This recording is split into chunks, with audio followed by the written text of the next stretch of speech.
Physics.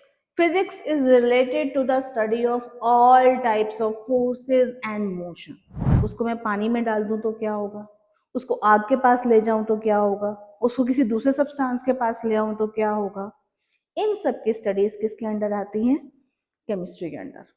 कि chemistry जो है वो कहाँ से शुरू होती है, इसके बेसिक टर्म्स क्या हैं और कैसे ये हमारे रियल लाइफ के साथ अटैच्ड है।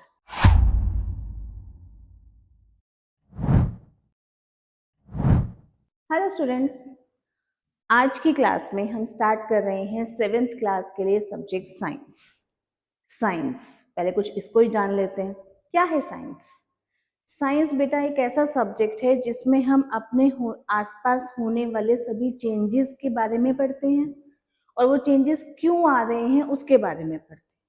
चेंजेस कैसे चेंजेस, दिन और रात का होना, टेम्परेचर का कम ज़्यादा होना, राइट, सीजन्स का बदलना, चीज़ों को जब हम साथ में लेके आते हैं तो उनके बिहेवियर में क्या चेंज आते हैं उसके बारे में पढ़ना। Living organism, non living organisms, non living things basically वो कैसे इंटरेक्ट करती हैं, एटमॉस्फेयर कैसे मेंटेन रहता है, इन सभी चीज़ों के बारे में पढ़ते हैं हम कहाँ पे, साइंस में।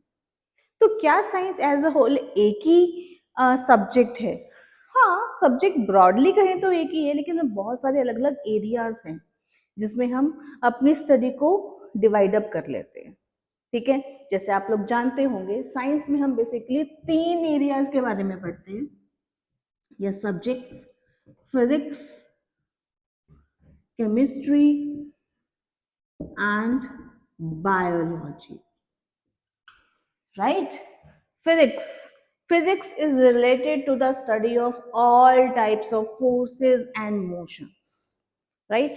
जो भी आपके आसपास चीजें मूव कर रही हैं और उस मोशन के पीछे की जो फोर्सेस हैं उसके बारे में जो स्टडी है वो आपके कहाँ आती है? फिजिक्स के अंदर। अब चाहे वो छोटा सा कोई व्हीकल मूव कर रहा हो, कोई रॉकेट मूव कर रहा हो, एरोप्लेन मूव कर रहा हो, कोई स्पेस शटल है, इन सब की स्टडीज, प्लैनेट्स की मोशन, ठीक है, ये सब की स्टडीज किसके अंदर आती है? फिजिक्स में। Gravitational forces, magnetic forces, electrons कैसे मूव करते हैं, इलेक्ट्रिसिटी प्रोड्यूस होती है ना, ये सब किस में आएगा? साउंड कैसे प्रोड्यूस होती है, साउंड कैसे मैं बोल रही हूँ आप तक कैसे आवाज आ रही है ना, ये सब कुछ कैसे आए, किस में आएगा? फिजिक्स में। ठीक है, then comes chemistry. Chemistry is study of non living things. Non living things ये वुड है, एयर है, वाटर है, hydrogen, helium, nitrogen, carbon, oxygen, aluminium, calcium, ठीक है, ये सब के बारे में स्टडी की। क्या है? वाटर क्या है, कार्बन डाइऑक्साइड क्या है, कैसा बिहेवियर रखता है ये, ठीक है, इन सब के बारे में जो स्टडी है दैट कम्स अंडर केमिस्ट्री। मतलब हमारे आसपास मिलने वाले डिफरेंट सब्सटेंसेस क्या हैं, किस चीज से मिलके बने हुए हैं और कैसी प्रॉपर्टी शो करेंगे डिफरेंट कंडीशंस में। उसको मैं पानी में डाल दूं तो क्या होगा, उसको आग के पास ले जाऊं तो क्या होगा, उसको किसी दूसरे सब्सटेंस के पास ले आऊं तो क्या होगा। इन सब की स्टडीज किसके अंडर आती हैं? केमिस्ट्री के अंडर। ठीक है, देन कम्स बायोलॉजी। अब बायोलॉजी में क्या पढ़ते हैं? बायोलॉजी में पढ़ते हैं लिविंग ऑर्गेनिजम्स के बारे में, जैसे प्लांट्स, एनिमल्स, माइक्रोब्स, ह्यूमंस। वैसे microbes and humans animal category में ही आते हैं, ठीक है, यानी कि ये ऑर्गेनिजम्स का स्ट्रक्चर कैसा है, इंटरनल एंड एक्सटर्नल, वो कैसे सरवाइव करते हैं, क्या क्या ऑर्गन्स लगे हुए हैं, वो कैसे प्रोसेसेस इम्प्लीमेंट करते हैं, नॉन लिविंग वर्ल्ड के साथ यानी कि एयर के साथ, वाटर के साथ, एनवायरनमेंट के साथ कैसे इंटरेक्ट करते हैं, इन सब के बारे में जो स्टडी है दैट कम्स अंडर बायोलॉजी। ठीक है, तो हम जब सिलेबस स्टार्ट करते हैं बेटा उसमें हमारे पास चैप्टर्स आएंगे, है ना, लेकिन हमारा मेन मोटिव क्या है? अपने सिलेबस के साथ साथ अपने फाउंडेशन को भी स्ट्रॉन्ग करना और ओलंपियाड्स जैसे कॉम्पिटिटिव एग्जाम्स में एक्सेल करना। राइट। और उसके लिए हमें क्या चाहिए, कंसेप्ट की क्लैरिटी चाहिए बहुत अच्छे तरीके से, ताकि हम चीजों को क्रैम ना करें, हम चीजों को अंडरस्टैंड करके काम करें, है ना। तो उसके लिए कुछ बेसिक्स पढ़ना जरूरी है।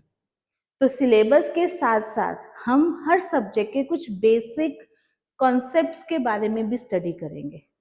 आज हम स्टार्ट करते हैं जर्नल केमिस्ट्री के साथ, कि केमिस्ट्री जो है वो कहाँ से शुरू होती है, इसके बेसिक टर्म्स क्या हैं और कैसे ये हमारे रियल लाइफ के साथ अटैच्ड है। आप सब ने केमिस्ट्री का first chapter acid base and neutrals पढ़ा होगा, है ना। लेकिन ये एसिड क्या है, बेस क्या है, कहाँ से आई ये टर्म्स, तो इसकी देखते हैं कि ओरिजिनेशन कहाँ से हुई है। तो स्टार्ट करते हैं जनरल केमिस्ट्री के साथ। तो स्टूडेंट्स स्टार्ट करते हैं जनरल केमिस्ट्री के बारे में। एंड जनरल केमिस्ट्री यानी केमिस्ट्री सब्जेक्ट स्टार्ट होता है टर्म मैटर से, राइट। मैटर क्या है, आपके आसपास मिलने वाली हर वो चीज जिसका कुछ मास है और जो कोई स्पेस ऑक्यूपाई करे, उसको हम क्या कहते हैं, matter. Anything that has some mass and occupy space is called as matter, ठीक है। तो इसकी दो प्रॉपर्टीज क्या है, मास एंड स्पेस, ये दो चीजें इसको रिक्वायर्ड है। तो कोई भी चीज जिसके पास ये दोनों एट्रीब्यूट्स हैं वो किसके अंडर आएगी, मैटर। अब आप ही देखो कि आपको हर एक चीज जो आपके पास है उसको आप उठाते हो तो उसका कुछ वजन होता है ना। वो थोड़ी भारी होती है या हल्की होती है, लेकिन थोड़ा वजन तो है ना। हाँ, और उसको रखने के लिए कोई ना कोई जगह चाहिए। ऐसी कोई चीज है जो बिना जगह के रख सको आप, नहीं, ठीक है। तो आपके पास मिलने वाली book, notebook, pencil, pen, bench, कपड़े, बैग, किट, वाटर बॉटल, सभी कुछ किसके अंडर आता है, मैटर के अंदर, है ना। एयर हमें लगता है कि फील्ड है, लेकिन मैटर है कि नहीं है, इट इज मैटर। गैसेस से मिलके बनी है, डस्ट पार्टिकल्स हैं, वाटर वेपर्स हैं, है ना। तो ये क्या है, मैटर है, ओके। अब तो क्या मैटर नहीं है, सिर्फ और सिर्फ आपकी फीलिंग्स एंड इमोशंस। आप बुरा फील कर रहे हो, आप अच्छा फील कर रहे हो, राइट। आपको ठंड लग रही है या आपको बहुत ज्यादा गर्मी लग रही है, ठीक है। आप कॉन्फिडेंट फील कर रहे हो, आप बहुत ज्यादा एंशियस फील कर रहे हो। तो इन सभी फीलिंग्स को जब आप फील करते हो, ठीक है, उस टाइम पे ये सारी की सारी चीजें क्या है, इनको आपको कहीं स्टोर करके रखना नहीं पड़ता, इनका कुछ वजन नहीं होता, है ना। तो ये सारे के सारे जो एब्स्ट्रैक्ट नाउन्स हैं basically they are not matter. उसके अलावा हर वो चीज जो आपके पास है that comes under matter, okay. Now this matter is now can be divided into two parts, pure and impure. Some matter are pure, some are impure. अब प्योरिटी क्या है, प्योर किसे कहेंगे, इम्प्योर किसे कहेंगे। हम कभी मार्केट जाते हैं कुछ बाय करने के लिए, अगर हमें एग्जैक्टली वही चीज मिले, है ना, और उसके सारे पार्टिकल्स भी वैसे ही हों, फॉर एग्जाम्पल राइस है, दाल है, कुछ भी है, मिल्क है, अगर every drop is pure milk तो वो प्योर है, लेकिन अगर उसमें पानी मिला हुआ है तो वाटर आ गया ना बीच में, ठीक है। ऐसे ही राइस है, उसमें कुछ स्टोन्स आ गए, पेबल्स आ गए, फिर ठीक है, सारे पार्टिकल्स एक जैसे नहीं हुए ना, तो इसीलिए वो क्या है, इम्प्योर है। तो प्योर सब्सटेंसेस यानी कि क्या होंगे, they have all same particles. इनके सारे पार्टिकल्स कैसे होते हैं, एक जैसे होते हैं। और अगर आपके सब्सटेंस में टू और मोर काइंड ऑफ पार्टिकल्स आ जाते हैं तो उनको हम क्या कहेंगे, इम्प्योर सब्सटेंसेस या फिर mixtures. They comes under the category mixtures, okay. Now pure substances में हमने कहा कि सारे पार्टिकल्स एक जैसे होते हैं, राइट। अब ये पार्टिकल क्या है, पार्टिकल वो चीज है, सबसे छोटी चीज, द फंडामेंटल यूनिट, जिससे उस टाइप का मैटर बना हुआ है। फॉर एग्जाम्पल एक बहुत बड़ी वॉल है, तो वो वॉल कैसे बनी? छोटी छोटी ब्रिक्स को अरेंज करने से, एक के बाद एक के ऊपर एक, है ना? तो उस पूरी वॉल का फंडामेंटल पार्टिकल कौन हो गया? Brick, right? इसी तरीके से कोई आप छोटी चीज ले लो या बहुत बड़ी चीज ले लो, वो एज अ होल एक ही पार्टिकल तो नहीं है, वो बहुत सारे छोटे छोटे पार्टिकल से मिल के बना हुआ है, राइट?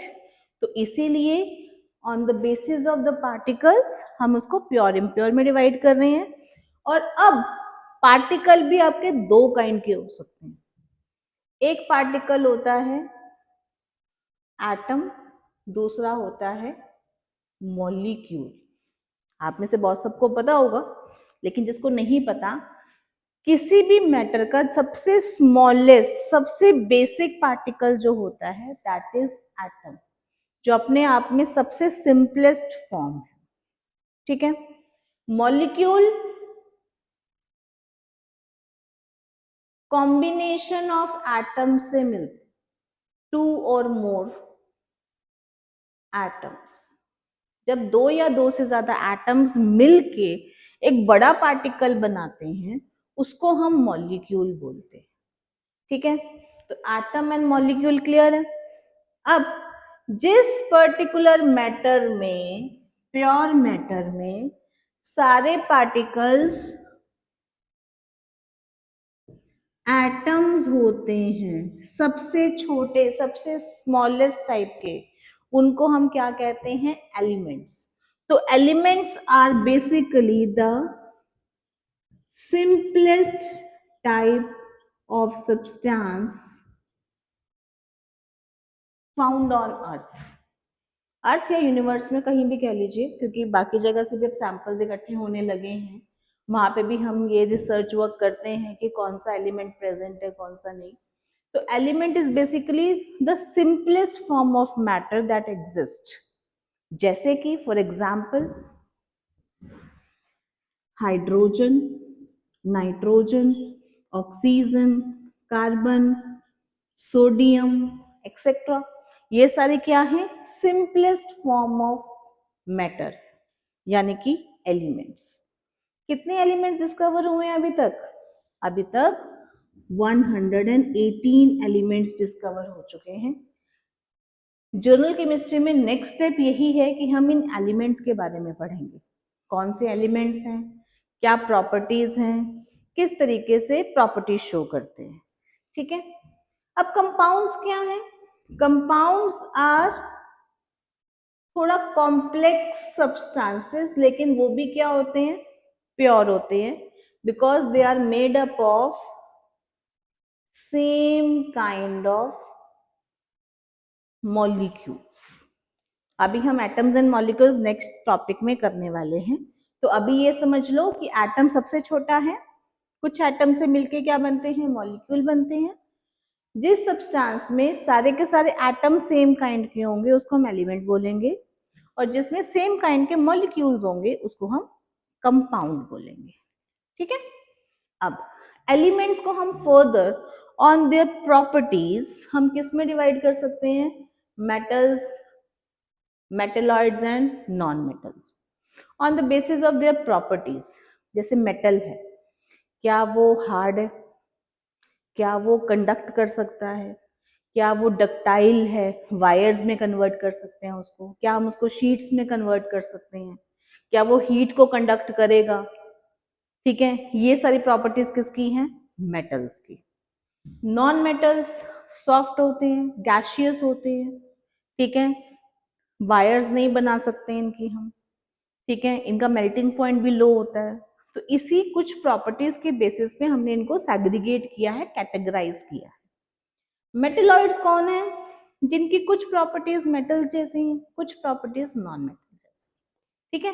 तो ये समवट मिडवे आते हैं, लेकिन इनकी अपनी यूसेज है, तो ये आप अदर क्लासेस में पढ़ेंगे अभी, ठीक है? अभी हम मेन फोकस करते हैं अपने टाइप्स ऑफ कंपाउंड्स पे। अब नेचर में कोई भी कंपाउंड जब बनता है या हमें मिलता है, उसका कोई ना कोई नेचर हो सकता है ना?